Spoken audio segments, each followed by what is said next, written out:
Hi!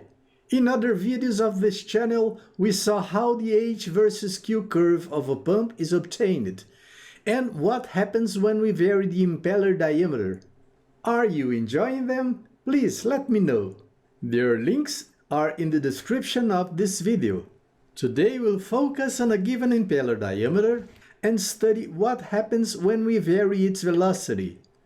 For this, let's assume that this pump will be installed in a pumping system whose characteristic curve is this one. It's easy to find the operating point. We saw it in another video whose link is in the description below. But let's assume that the water level of the system isn't constant, and nevertheless we want to keep the flow constant. This is a typical case for variable velocity pumps. That's what we'll see today. First, let's remind ourselves of some concepts. We saw that we can compare a centrifugal pump to a cylinder in which we introduce an impeller which rotates with angular velocity omega. The water inside the cylinder will form a paraboloid surface, similar to what happens to the piezometric surface in the interior of a pump. But pumps aren't open cylinders. In fact, we should compare them to a closed cylinder in which we install these piezometers so we can see the variation of the water level. Let's draw the cylinder in its cross-section view. When the impeller is rotating, we can see the paraboloid as a parabola, which becomes taller when the velocity is increased. The formula for this parabola is h equals k omega to the square. So, for a given value of omega 1, the height will be h1 equals k omega 1 to the square, and for a given value of omega 2, the height will be h2 equals k omega 2 to the square. So we put these expressions together and find this ratio between height and angular velocity. The relationship will be the same if we write it for RPMs. Let's bring it to the top.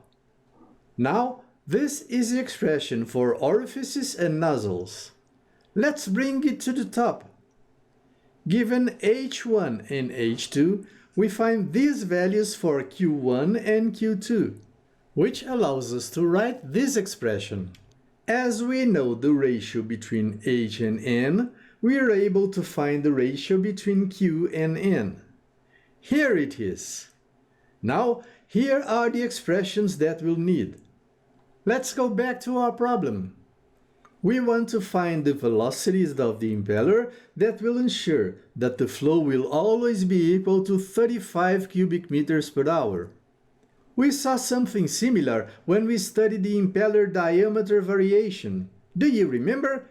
We must draw a parabola which passes through the origin and the operating point that we want. We'll call its coordinates Q2 and H2, and find the point at which the parabola crosses the pump curve. We'll call its coordinates Q1 and H1. Now we choose one of the expressions above, say this one, which allows us to find the velocity using the flows. But we can use the other one too. Of course, we must find the same value for n. Then we do exactly the same for the other water level.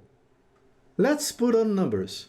The figures show a floating structure on a lake with a pump that must push 35 cubic meters per hour against a height that varies from 20 to 30 meters. We must find the impeller velocities for these two situations. Let's start with the 30-meter situation. Here is the operating point that we wish to find. So, the parabola must go through it. This is the formula of the parabola. We can find its coefficient because we know that point. We substitute the values and this is the coefficient. Here is the parabola equation. We draw this table for Q and H values, draw the corresponding points in the charts, connect the dots, and find our parabola. The point where it crosses the pump curve gives us the values of Q and H that we need. Here they are. Now we're ready to find the impeller velocity. We choose one of these formulas. This one is easier. We rewrite it here, substitute the values, and find n equals 1633 RPM. If we choose the other formula, we'll find 1639 RPM. It's a very small difference, isn't it? We do it all again for h equals 20 meters. Here's the operating point that we wish, so the parabola must go through it. This is the formula of the parabola. We draw this table for q and h values and the parabola in the charts. There are the values of q and h that we need. Now we're ready to find the impeller velocity. We find n equals 1458 RPM in both cases. Easy, isn't it? What do you think? Please let me know. Leave your comments. Here are the pump curves for the velocities that we found. Can we do it algebraically? Of course we can, and we'll do it. But not now. I think that's enough for today. Oh, and if you like this video, don't forget to give it a like, comment, share, and subscribe. Hit the bell so you can be notified of my next videos.